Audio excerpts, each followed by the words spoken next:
ഇന്ന് തന്നെ ഡൗൺലോഡ് ചെയ്യൂ. കാണൂ നിങ്ങളുടെ ഫേവറേറ്റ് ഷോസ്. താനൊന്നും പേടിക്കണ്ട, ധൈര്യമായിട്ടിരിക്കെ. സച്ചിയുടെ വൈഫിനെ കണ്ടെത്താൻ ഞാനും സഹായിക്കാം. ഇനി എവിടെ ചെന്ന് കണ്ടുപിടിക്കുമെന്ന് എനിക്കൊരു രൂപമില്ല സർ. എടോ, ഇത്രയും കാലത്തിന് ശേഷം ഇപ്പോ അവരെ ദൈവം തന്റെ മുമ്പിൽ എത്തിച്ചേർന്നില്ലേ? അതൊരു പോസിറ്റീവ് സൈൻ തന്നെയാ. സാറ് പറയുന്നത് കേൾക്കുമ്പോ എനിക്കൊരു പ്രതീക്ഷ തോന്നുന്നു. എടാ, നീയൊക്കെ കൂടി ഇല്ലാതാക്കാൻ നോക്കുന്നതേ എന്റെ ലൈഫാടാ. ഇതിനൊക്കെ നിന്നെയൊക്കെ കൊണ്ട് മറുപടി പറയിക്കാതെ ഞാൻ വിടില്ലടാ, ഒന്നിനെ വിടില്ല.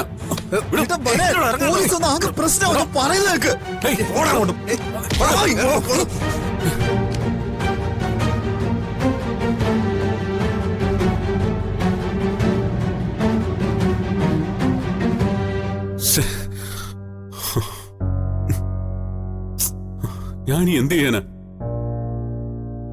ആകെയുള്ള പ്രതീക്ഷയും പോയി. ഇനി ഞാൻ എന്റെ അർച്ചനെ എവിടെ ചെന്ന് കണ്ടുപിടിക്കും? ദൈവം പോലും കൂടെയില്ലെന്ന് എനിക്കിപ്പോ മനസ്സിലായി. അല്ലെങ്കിൽ ആ സമയത്ത് മാത്രം ക്യാമറയിലെ വിഷ്വൽസ് ഇങ്ങനെ മാഞ്ഞു പോവോ? ഇത് അവന്മാര് മനഃപൂർവ്വം ചെയ്തതാ.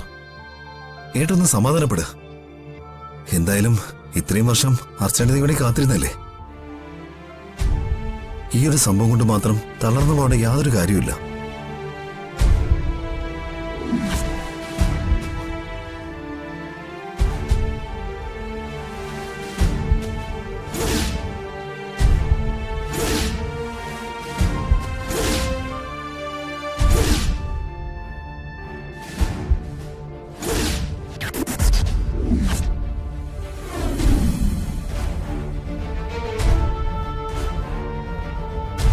ഏട്ടൊരു കാര്യം ചെയ്യ്, ആ വക്കീലിനെ വിളിച്ച് കാര്യം പറയും.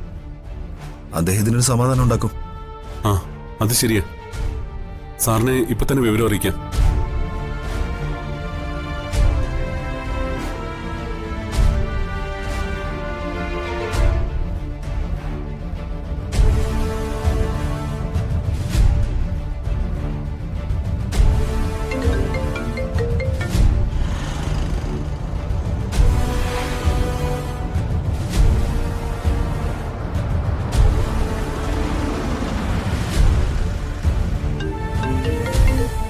ഹലോ, എന്തായി? വൈഫിനെ കണ്ടോ?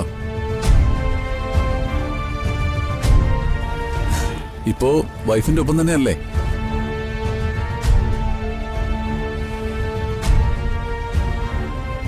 എടോ, എന്താന്നും മിണ്ടാത്തെ? ഞാൻ ചോദിച്ചു കേട്ടില്ലേ? പോയി സാറേ, എന്റെ എല്ലാ പ്രതീക്ഷകളും പോയി. എന്താ, എന്തു പറ്റി? ഇല്ല സാറേ, ആ സമയത്തെ വിഷ്വൽസ് മാത്രം CCTVയിൽ കാണുന്നില്ല. അതിനു മുമ്പും അതിനുശേഷമുള്ള എല്ലാ വിഷ്വൽസും CCTVയിലുണ്ട്. പക്ഷേ എന്റെ അർച്ചനെ ഞാൻ കണ്ട സമയത്ത് മാത്രം CCTV റെക്കോർഡായിട്ടില്ല.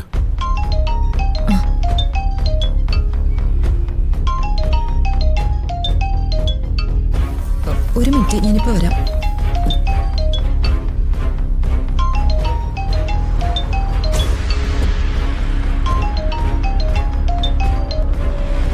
ഹലോ രാജുവേട്ടാ.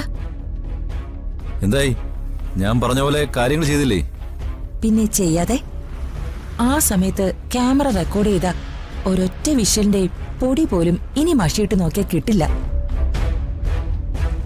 അതുപോലെ എല്ലാം സെറ്റ് ചെയ്തിട്ടുണ്ട്. Very good. അല്ലെങ്കിൽ എനിക്കറിയാം, നിന്നെ ഒരു കാര്യം ഏൽപ്പിച്ച നീ അത് ഉറപ്പായിട്ടും ചെയ്തിരിക്കും. ഉറപ്പാണോ? നിങ്ങൾ ഡീറ്റെയിൽ ആയിട്ട് ചെക്ക് ചെയ്തോ? നോക്കി സാറേ, ആ വിഷ്വൽസ് മാത്രമില്ല.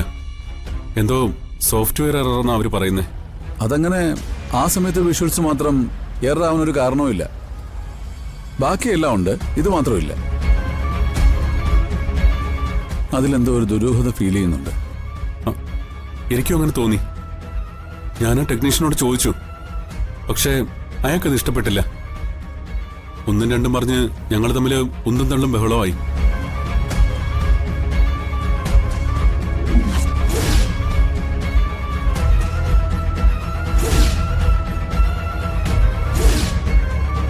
ഒടുവില് സെക്യൂരിറ്റിക്കാർ വന്ന് ഞങ്ങളെ പിടിച്ച് പുറത്താക്കി. ആ ടെക്നീഷ്യന്റെ പെരുമാറ്റത്തില് എനിക്കെന്തോ സംശയം തോന്നുന്നുണ്ട് സർ. അത് ഈ വിഷ്വൽ മാത്രം ഡിലീറ്റ് ചെയ്ത് കളയാൻ നിങ്ങൾ തമ്മിൽ മുൻ പരിചയമോ വൈരാഗ്യമോ അങ്ങനെയൊന്നും ഇല്ലല്ലോ. പിന്നെന്തിനാ അയാളെ നശിപ്പിക്കുന്നത്?